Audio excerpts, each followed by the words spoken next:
P2B, in a recent interview he granted Vanguard newspapers where he talked on a wide range of issues, like the lessons he learned from the 2023 presidential election, the state of the nation, and a lot of issues.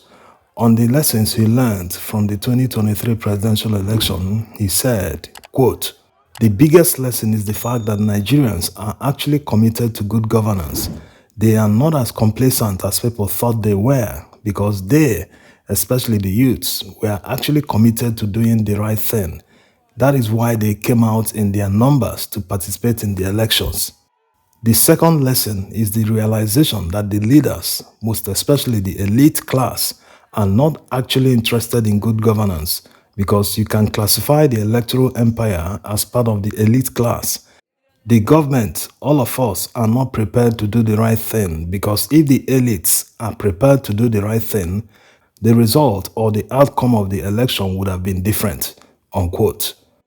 P2B also said that the election has come and gone, that he's no longer talking about it, that his focus now is on governance, that he's talking about Nigeria of today and Nigeria of tomorrow, that it is the most important thing for him right now.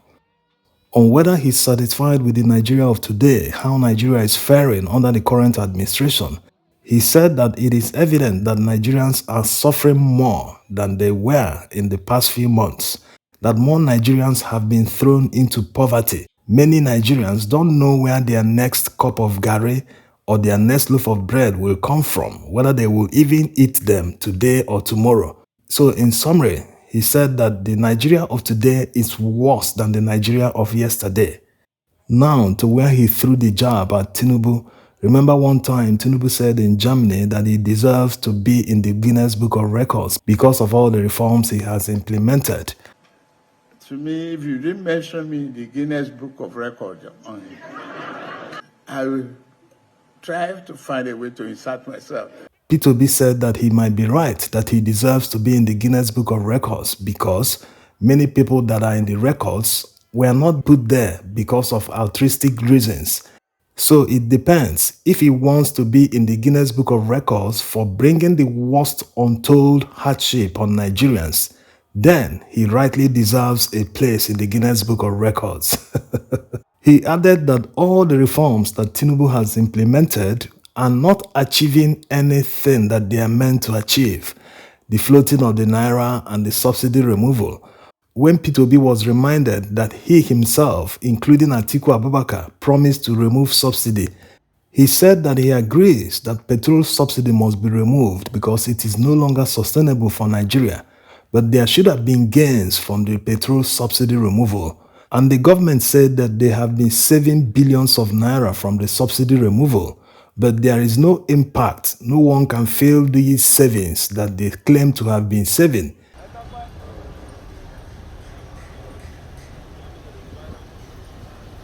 On the floating of the naira, he said that before they floated the naira, they said that everyone will be able to access foreign exchange at the same rate. But today, there is even a wider gap between the official exchange rate and the unofficial rate, that's the black market. P2B added that it implies they are doing something wrong because if they claim there will be benefits before these policies were implemented, at the end of the day, there is no benefit. It means it is not working, and it's not late to tweak it to make it work so that Nigerians will benefit, the Nigerian economy will benefit. Yes, that's the reality. We've analyzed this in many videos. If they really claim that all the policies they implemented these past few months, that they are supposed to improve the economy, that Nigerians would have benefited from all the policies, and it is obvious now that no benefit. In fact, the naira is losing value every minute, every second. It's easy to destroy, but to rebuild is very difficult. When P2B was reminded of this clip of Tinubu in Owerri during the second term inauguration of Hope Uzodinma, where he told Nigerians to tighten the belt, that things will get back to normal, that everywhere will be brimming with roses and green grasses in 5 years' time, that everything they are implementing today will materialize by that time. To guarantee you that hope, that things are looking up. Things things are getting better. And it will get greater and better for the common good of the Nigerian public. P2B responded by saying, quote, Nigerians will be the judge. Of course, the picture he's painting is unreal. That means he's far removed from reality. I tweeted this week that things are getting worse, not better. People must learn how to govern and serve transparently and truthfully. The reality is there for everyone to see. Even if we did things wrongly in the past, like some people will refer me to say, when you were there, what happened? Even if we did it wrongly in the past, must we continue doing the wrong things now?